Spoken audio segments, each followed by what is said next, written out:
I do like helping people. It's very gratifying. Like one time when I was with my first company, this was an elderly people's home. Right. And I get a call to come out there. And when I arrive, I get a standing ovation Wow. down there. I'm like, okay, I haven't fixed anything yet. I mean, you're kind of a rock star, right? It's like everybody. you've got the logo on your truck or shirt or whatever, and it's like game on. It's like, well, it's like that. It's, oh, wow, you're Superman. It's like, Yeah. well, Superman show that. And, yeah. And it's like, that could be, it could be really gratifying. You're like, wow, wow, thank you. Now let me see if I can help you. Let me see if I can get this done. Hello, and welcome to the Elevator Careers Podcast, sponsored by the Allred Group. I am your host, Matt Allred. In this podcast, we talk to the people whose lives and careers are dedicated to the vertical transportation industry to inform and share lessons learned, building upon the foundation of those who have gone before to inspire the next generation of elevator careers. When talent is mission critical, call the Allred Group. With industry expertise, top talent, and exceptional customer service, you need the Allred Group on your side. Your priority is their priority. Call now, 404-890-0445. Today our guest is Lawrence Wolf. Lawrence talks about his journey from the merchant marine to the elevator industry, discussing the challenges and rewards of transitioning careers. He emphasizes the importance of technical skills, community, and the satisfaction derived from helping others. The discussion also touches on the future of the elevator industry and the need for more young people to enter the trade. Well, Lawrence, welcome to the show. Hi, thank you. Thanks for having me. Yeah, absolutely. I appreciate your time. It's always been good. I know I've harassed you many times over the years, seeing, hey, you want to, do something different. And things haven't worked out, but I've always enjoyed the conversations. Right on. Yes, Yeah. Likewise. And I always like, when you send me the emails about various different, things, I look at the roles that you're offering, what you're looking for, what you're heading up for. And I'm like, oh, could I see myself in that role? Would that be something? Business manager? Well, probably not. I don't know if I have, that's not me. Service supervisor? I could probably do that. Where's this? Oh, Greensboro, huh? Greensboro. Well, I always like North Carolina. I don't know. But as things are right now, I'd have to say, I'm happy in the Bay Area. And I think, as I was mentioning to you, I've started with a new company, and so far so good. So awesome. Yeah, and I think, as I recall, you used to work in the merchant marine, correct? Is that yes. part of your journey? How I got into the elevator trade, I was a licensed officer in the merchant marine, which that's the Love Boat, that's the Exxon Valdez, that's right. Captain Phillips. Okay, right. That's those guys. It's not the U.S. Marines. Just right. So we know that. So I was an engineering officer, and I, was part of fixing the power plant and propulsion systems on a merchant vessel. Cool. And I would travel about. I wouldn't see too much of the outside, but I didn't see a lot of the world. I saw a lot of the harbors. Yeah. For months at a time, right? You're like buried yes. in this belly of a whale kind of thing. Yes, exactly. You're running a watch, so you're on 4 hours. You're off 8 hours. You're lucky if you get 6 hours of sleep. 6 hours is beauty sleep. If you're getting 6 hours on a merchant vessel, it's like, no. I mean, unless it's an automated plant. If you have an automated plant, okay. As long as you don't have the duty night, and you should be able to get a good night's sleep. So I'm just curious, and this little maybe off the subject, are those diesel powered? I mean, you weren't shoveling coal, right? The main varieties are steam or diesel. I sailed on both. I was attached to a gas turbine vessel, but that vessel didn't go anywhere. It was in what's called reduced operating status. So it was hanging out at the dock waiting for orders to, okay, we're going to fire it up. And I did a little bit of that work as well, where you would essentially do maintenance on the ship. The ship was just hanging out at dock. You would just be doing maintenance items on it, making sure it's ready to go, because those ships are supposed to be able to ready to go in about 30 days. They'd say, okay, get ready. you should be able to pick up your cargo in 30 days. Right. Okay. And actually, my first vessel was a steam vessel that was brought out of Ready Reserve. Well, no, it wasn't Ready Reserve. It was mothballed. Okay. So this was the Gulf War. My first ship was because of the Gulf War. First of all, Okay. Yeah. Yeah. I didn't expect it. We thought this was the Gulf War to end all Gulf Wars, but it wasn't. Anyway, so my first vessel I caught at Pier 70 in San Francisco, and it was cold iron. And we were actually able to get that up within 30 days and, do our sea trials and stuff like that. And we were able to pick up our car, get ready to go get our cargo in 30 days. But there are very few ships were able to do that. And of course, whenever we would shut down, sometimes on a steam vessel that has two boilers, generally speaking, if you notice that you might be having a leak or something like that, you'll shut down one of the boilers. Or in some cases, if you have the time, maybe you shut down both boilers. But then as soon as you start back up again, you get all these leaks.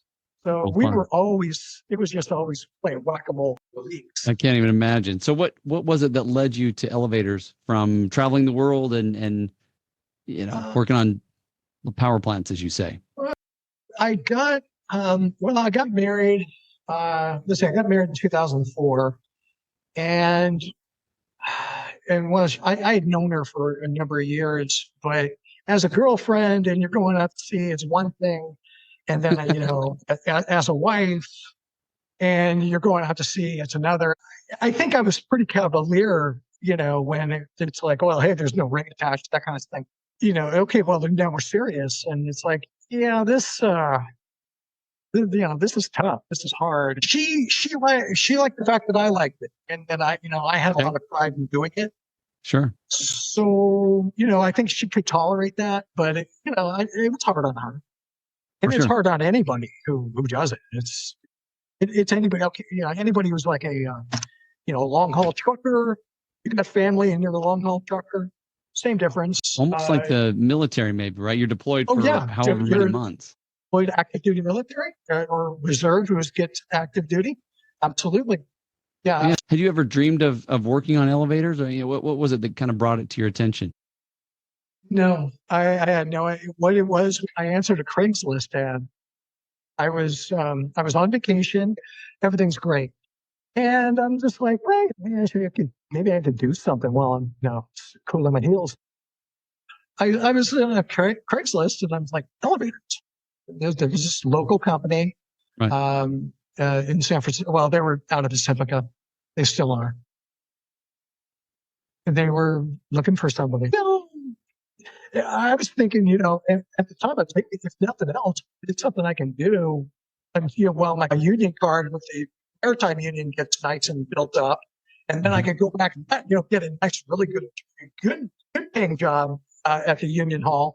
And then I can tell these guys, hey, look, I'm just going to go to sea for a little while and I'll be back. I was thinking, that's what I would do. But as it turned out, I ended up getting in with this company, after they interviewed me and they saw that I knew what the heck I was talking about, at least as far as maybe not elevators, but they handed me a print and I was able to go, well, that's this, that's, the relay, this is the coil. Right. This is a transformer, blah, blah, blah. I was able to go through that. They saw that I had aptitude. Sure. And so they took me on. And they were in a situation where they were losing two guys at the same time. Wow. Yeah, one of them was a service guy for them. The other was, he did mods. He did repair and mod for them. Were they retiring? Where were they going? They wanted to move to Texas. This was 2006. Mm-hmm. So they both, they both lived in San Francisco, and they had it. They were the kind of guys who were just like, you know what? They had that. I'm getting out of California feeling. Okay. There was. They were part of the early exodus. Right. Okay. So anyway, so that was their thing. They were just like, yeah, we're moving to Texas, and that's it. Okay, right on. And they ended up getting jobs working. I've lost contact with both of them, but I think one of was working with EMR. Yeah. So and the other one I think works for Allred. Okay. So he's doing like crane elevators. For sure. So, I mean, it sounds like you maybe stepped right into the fire. I mean, it took you, I assume, some time to like get your license, right? But if you're got two guys walking out and one guy walking in, it's like you better ramp up pretty quick. Yes. And it kind of, well, for me, they kind of just, they threw me around everywhere. At first, it was like, okay, well, we're going to have you do repair. They had me working on a mod. They had me doing repair. I mean, it was chaos. It was true chaos. And the thing is, it was just, so they hired me and they hired this other guy. And that guy was from, I think he was aerospace, or, airplanes, so Right. A&P. He was probably like an Okay. A&P kind of guy. He didn't turn out though. As it turned out, it's like I think he lasted maybe a month, and then Oh, wow. he was just like, okay, no. So at that point, they were like, you know what? We're going to have you run this route. Okay, So you've been there how long? You'd been there a month or two, and yeah, pretty it. much. And yeah, they just kind of threw me wherever, and I just said, okay, great, yeah, I'm going to do that. What was it? So I'm just curious. I mean, obviously for him, it was a little too chaotic. Did you like the chaos? Was that part of what you thrived in, or? I was okay with it. I mean, a merchant vessel can be kind of chaotic. I can't even imagine. Oh, and you don't have any outside resources, right? It's like, oh, hey, well, when we swing by Hawaii, we need to pick up parts. I mean, you really didn't have the option, right? You had to make it work. You're out in the middle of the ocean. Oh, well, no, there's that. There's the idea that you have to be resilient. You're the fire department, or you're the doctor. If it can't be handled on ship, you need to have it flown to you, or you need to call for a tow. So yeah, there's a lot of thinking ahead in that line of work. So yeah, in that respect, I think the chaos was okay. Sure, I'm all right with that. I think it's the driving around that was probably the biggest for me. I never see. First of all, I never thought, oh gosh, I'll just get involved. What I loved about being in the merchant is that my commute was I'd wake up, throw on my boilers to brush my teeth, and walk down to the engine plant. It was a really easy commute. I didn't like commuting. Driving, having it, I thought, oh my God, I could never imagine that. And then now I've been doing it for well over 20 years. How long is your commute now? It's depending on the San Francisco track, I have to cross the Bay Bridge. And sometimes the Bay Bridge, it's been less now since COVID, all that stuff. The traffic hasn't come back to what it was, where it certainly took me a good hour just to get in. So you are working downtown, because I've heard San Francisco has a lot of very historic, drum machines and all kinds of stuff Yep, I've worked on drum machines. In fact, the company that I was working with, they had their shop in the Tenderloin. Okay. In the what? Sorry. The Tenderloin. So the Tenderloin of San Francisco. Now, every major city, I guess, technically has a Tenderloin. A Tenderloin. Okay, this is what I found out. Tenderloin is, well, first of all, it's a steak, right? But that's what I know it as. Sure, it's the better steak. The idea is that a cop who's on a cop salary probably can't afford the Tenderloin, but he can if he's in an area where there's going to be some payout. So they called it the Tenderloin because it's kind of the seedy part of town. Okay. It's San Francisco Tenderloin. It's a rough neighborhood. You definitely you got to mind your P's and Q's as far as, okay, I can't leave anything out because it's like Star Wars. I mean, Jawas will take it. But anyway, that place was they originally had their shop in the Tenderloin, and so that's where if you had to load up your vehicle, basically it was in this parking garage, like on the third floor of this parking garage. You would take this old elevator up to, this elevator was probably installed in 1926. It was a 20s elevator. Overhead traction. And I believe they had two elevators now that I think about it. But this was this old parking garage. And essentially, we would do the service for free.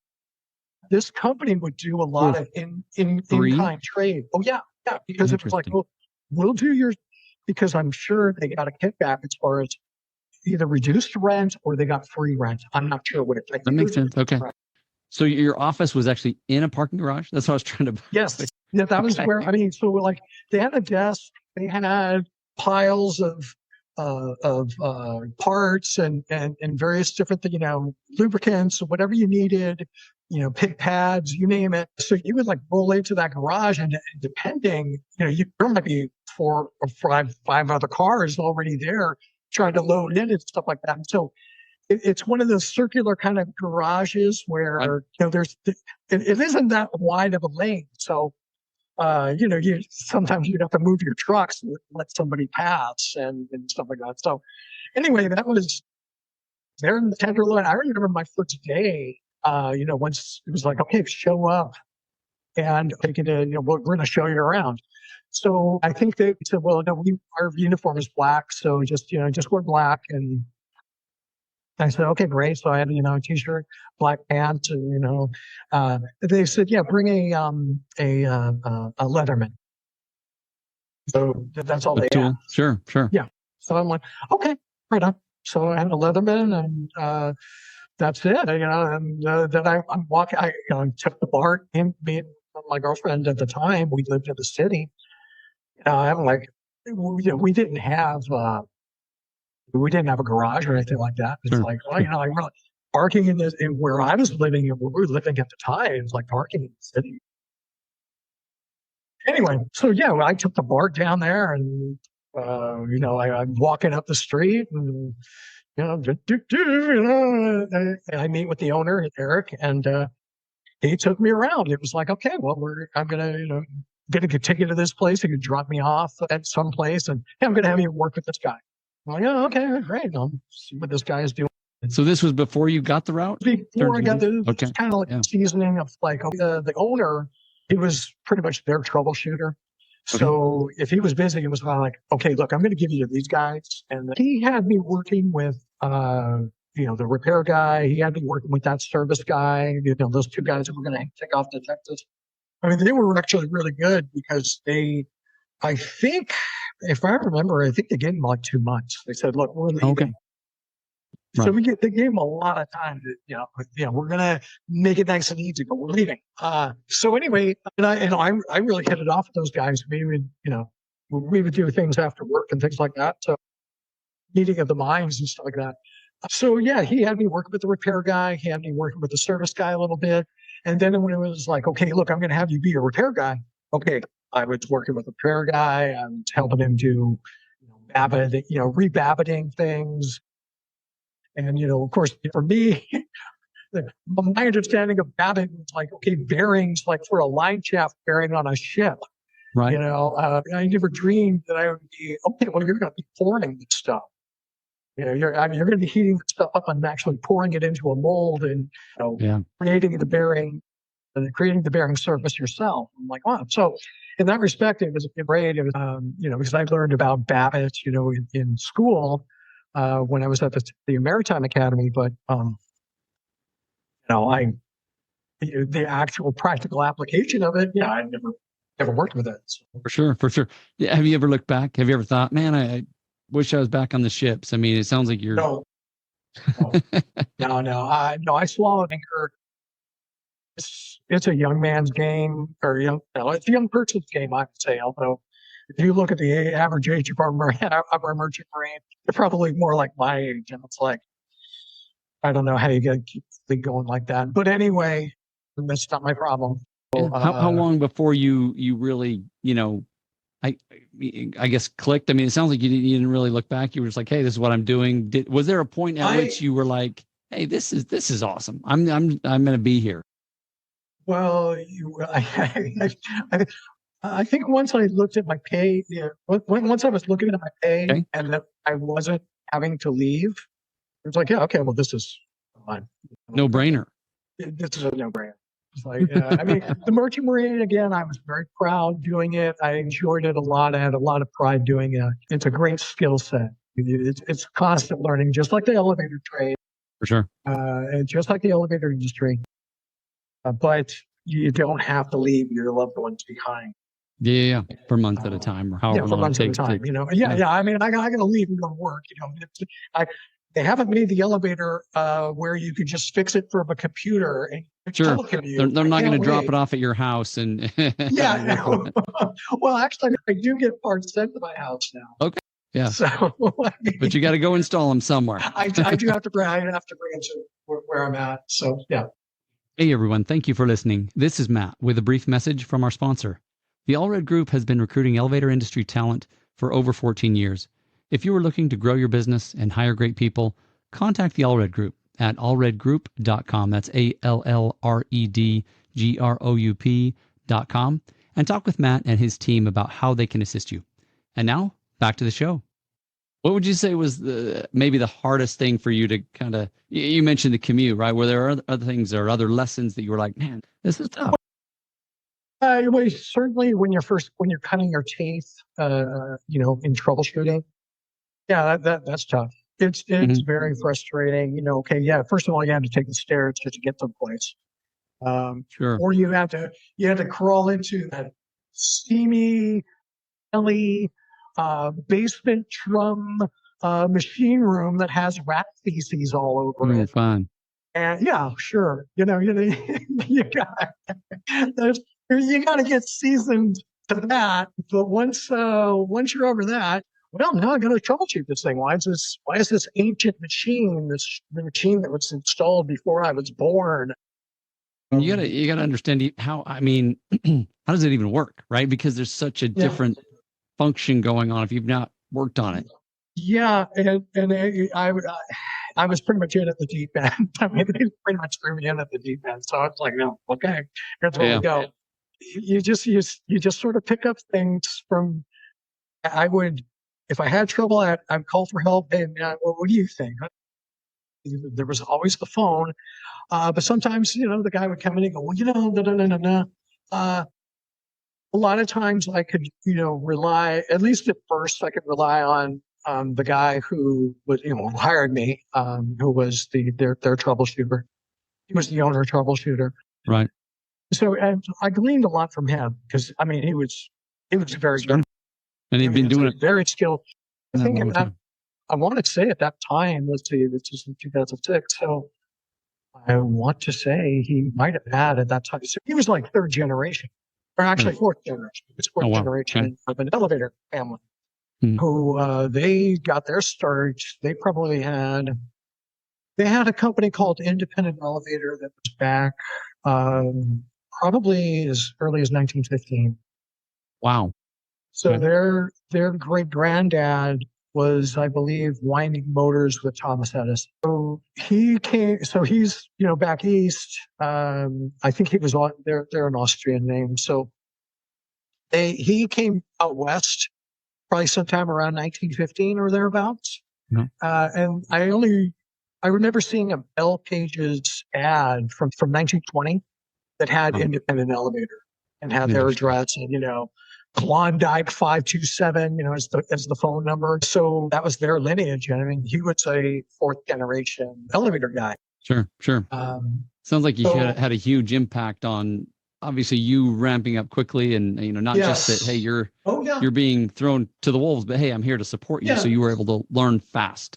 Yes, I was able to learn fast. I was able to matriculate very quickly.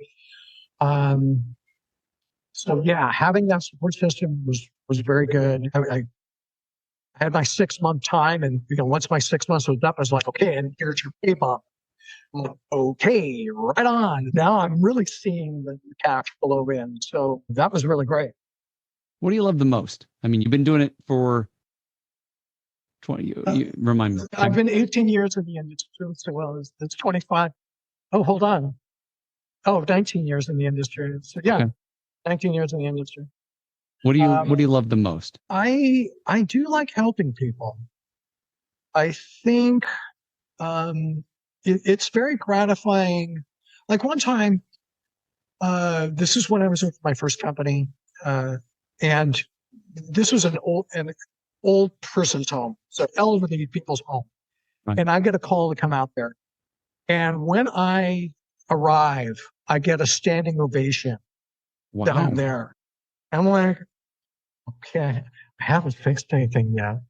I mean, I mean, you're kind of a rock nothing's been star, right? fixed, It's like everybody. you've got the logo on your truck or shirt or whatever, and it's like, game on. It's like, oh wow, you're Superman. It's like, Yeah. well, Superman showed up. That could be it could be really gratifying. You're like, wow, wow, thank you. Now let me see if I can help you. Let me see if I can get this done. See if I can live Because, up to this expectation, right? yeah. I mean, it's like, okay, no pressure. um, yeah. So that is it's very gratifying. I like the relationships that I've been able to make, the camaraderie, of my fellow mechanics. Um, yeah. Awesome. Yeah. What would you say, to maybe somebody who's brand new, maybe somebody who's, you know, considering getting into the industry? What kind of advice would you give them? Well, you want to be technically savvy first and Mhm. foremost. I'm a trade unionist now. I'm a part of the IUEC, Right. Local 8, and so if you want to get into the elevator trade, then it's a competitive thing. Everybody knows about it, and there's a Mhm. line around the block trying to get into that. So you need to set yourself apart from everybody else. And one of the first things that I recommend is get certified in your welding, because that Okay. will set you apart. If you're not already union, if you're, let's say you're a union carpenter, well, that's good. Now, if you can on the side get a certified welding certificate, oh, dude, you just now give yourself 2 bumps up. Okay. Congratulations. But for somebody who maybe isn't, but is trying to do that, well, then I would say, okay, a certified welding certificate. Um, or if you are, you can get an AA in electronics. We're not putting in relay logic elevators anymore. So, okay, that's gonna really boost you. That's going to set you apart from the guy who's just going, well, hey, I'm young, I'm strapping. For the younger kids, if you're in high school, because the, the union is trying to get the younger folks. For sure. When I came across in 2015, I was in my 40s.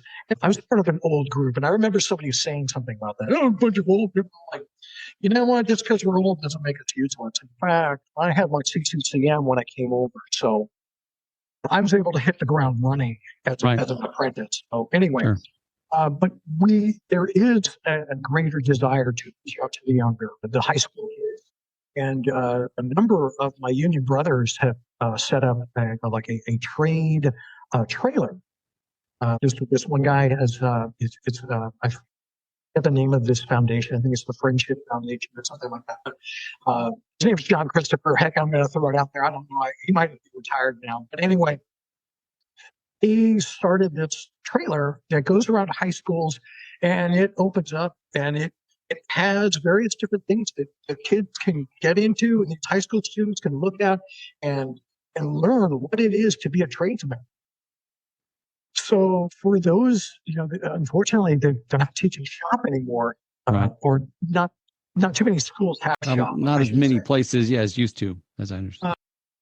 I know on a previous episode of your podcast, I heard one of the guys talking about, I was into cars and stuff like that. And, yeah, if you're mechanically inclined, okay, well, that's a bump up. I mean, I know that if you were to come into the trade or even into the industry, okay, you're going to go non-union, you're going to work non-union. Fine, I've done it myself. Nothing, Mhm. no shame. So if you tell, well, I work on my car and I do that sets you apart from the other guy who's, well, I show up to work on time every day, and well, you know what? We kind of expect that. Sure. That's good that you show up to work on time, because I mean, but To your point, you got to have some mechanical aptitude, some competencies. I mean, I yes, talked to a guy the other day that had somebody just starting and didn't know how to read a tape measure. I'm like, wow, that's a basic skill that a Yeah. little bit of carpentry, a little bit of Yeah. something would Well, would see, talk. that's part of the proficiency for the union, it's like so you have there's like a three-part test. There's an English test. There's so to make sure that you understand how to construct sentences. And then there's the mechanical, okay, if this wheel is rotating this here and it's rotating this way, which way, and Right. this one's rotating this way, which way does this one rotate? There's the mechanical aptitude portion of it. There's also what is this there's an arrow that points to the gradient on the tape measure. What is Right. its read? So yeah, if you can't read a tape measure, forget it, dude. You're not going to score very well. You might be able to BS somebody else, but you're not going to be able to get past the union. For sure. Yeah. So I got a question for you. One of the issues that I bump into frequently, and I hear, a lot of people will call me, especially, residential elevators, right? There seems to be this growing need. Yeah. Can't find anybody. I mean, and on one hand, it's like, I shouldn't say anybody, right? But they really struggle, a lot of them, to find people to do residential elevators, which I would think that that's a great place maybe to, to look for elevator mechanics, just because they've got some basics. But what could be done to maybe get more of those folks, I guess more, and you've kind of talked to it, right? Get young folks to even look at, residential, for example. I've been to college. Yeah, it's great. Right. I went to a maritime academy. It's great. Um, the elevator industry did not care about my maritime or my college credentials. They cared about my high school diploma. Right. And the same with the NAEC when I was, going through that apprenticeship program. They didn't care about my college transcripts. They cared about my high school. And it's like, okay, which, I was like, this is more technical. This is, more germane to what this is all about. But no, they were more interested in what my high school aptitude was. And I don't know, maybe that's because that's the microcosm for, hey, what you were in high school, maybe that's what you always are. It Maybe. is kind of a microcosm of what you eventually will be. Maybe, maybe, Yeah. No, it's an interesting observation. If there's one thing you could wave your magic wand and improve or change or make different, what would you do? Finding qualified people at entry level. Well, I would change the educational system. As much as my high school was a very good high school, especially our English department was tops. All right, Mrs. Bennett, you were awesome. All right, love you. Uh, but from what I understand, our shop, I didn't take shop in high school. Right. We had a motor shop. We had to work on cars. Right. But I remember talking to my brother. My brother was telling me that, no, this was a place for the retro dates. Sure. My brother tried taking that. He took auto shop. Apparently what the teacher saw him in there. My brother, we both played football. So Right. we both letter football guys. He's my older brother, and he was 1 year ahead of me.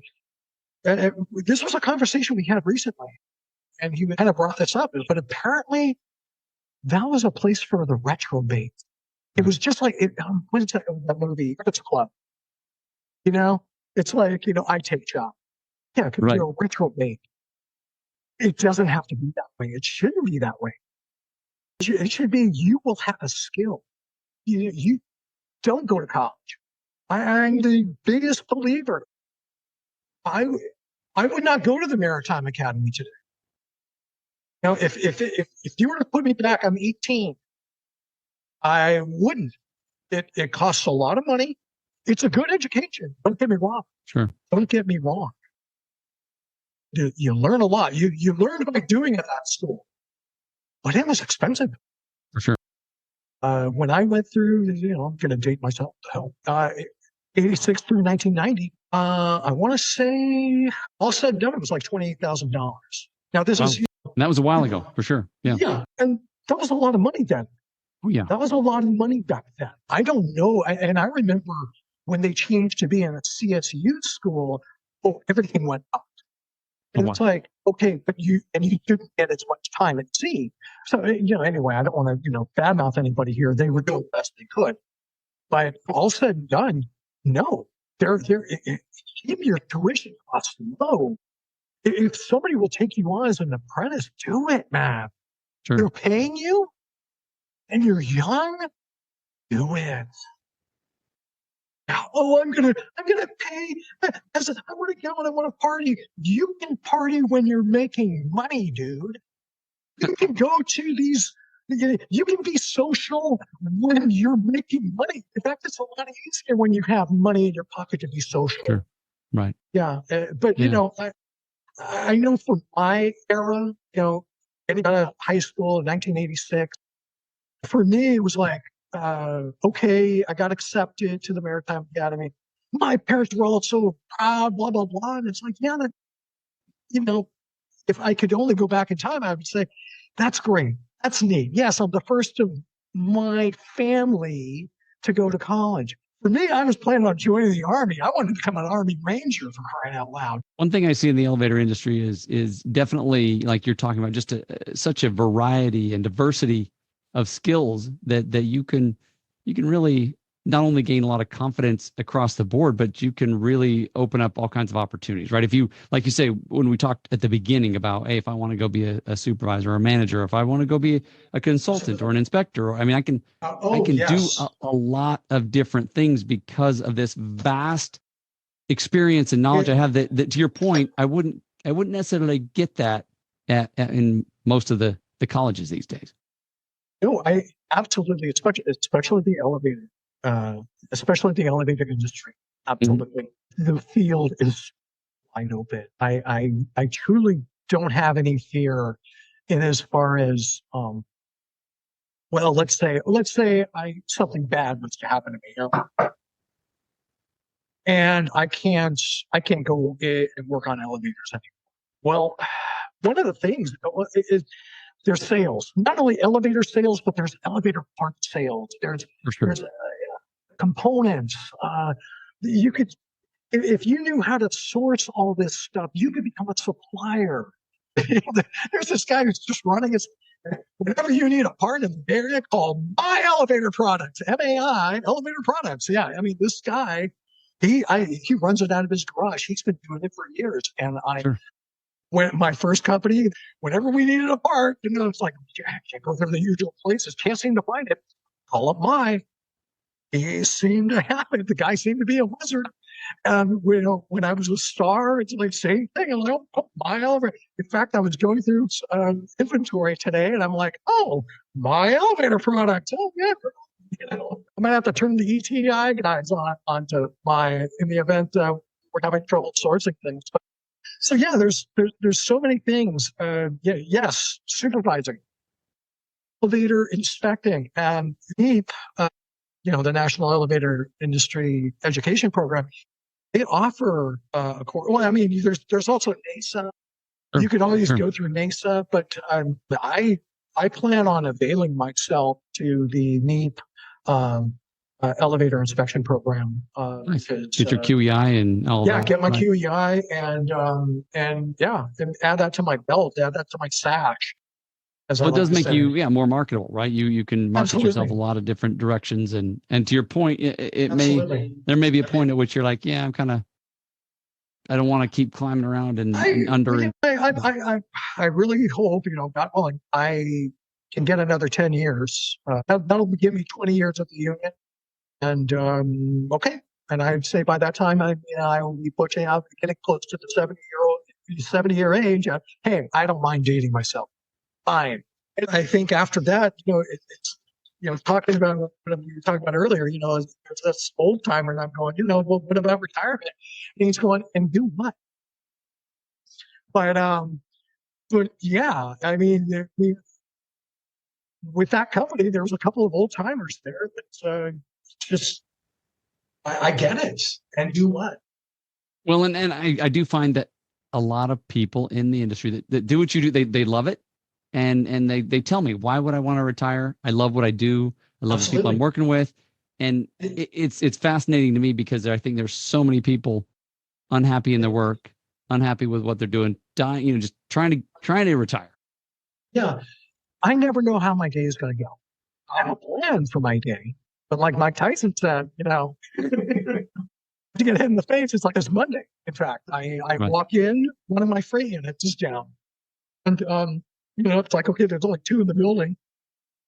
And I'm like, okay, well, better see what's going on here. And it's one of those situations where I knew pretty much what the heck the problem was, because every light was illuminated in the panel. The fire buzzer was going off. And of course, the doors were open. And I'm like, okay, the power supply is taking a crap.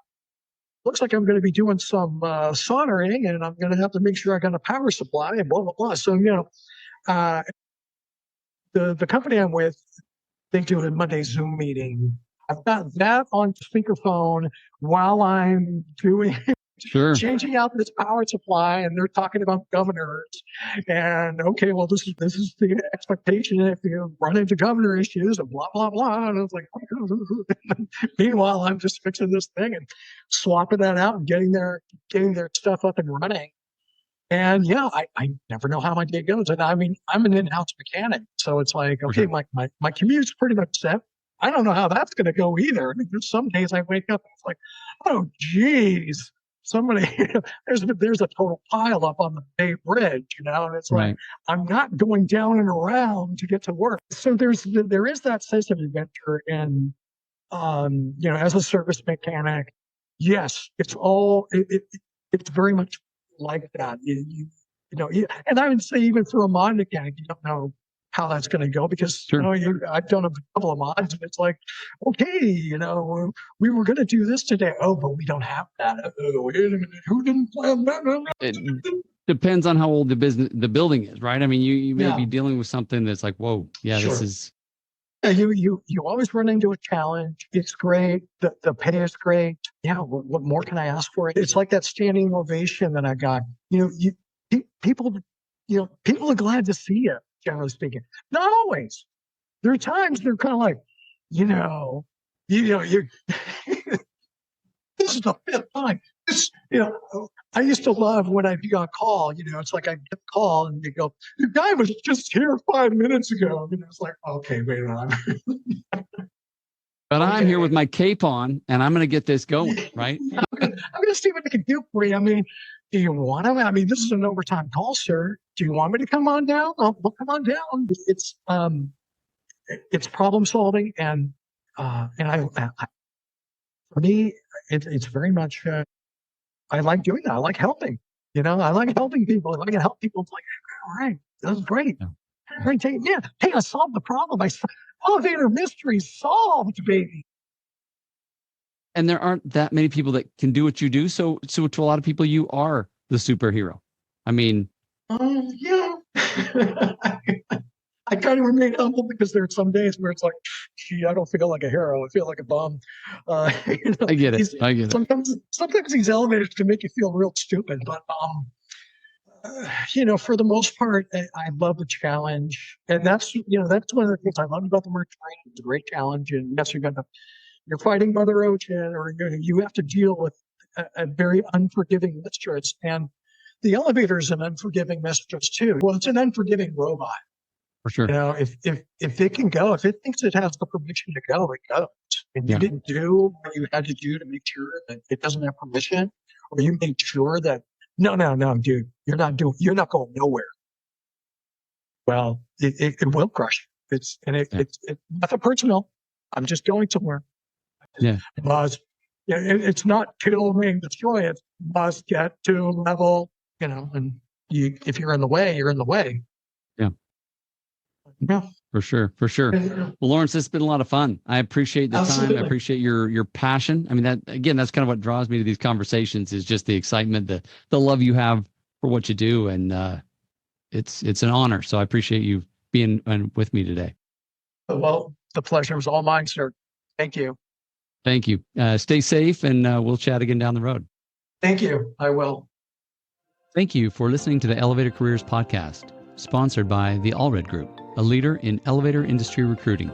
Please visit our YouTube channel at Elevator Careers, or check us out online at elevatorcareers.net.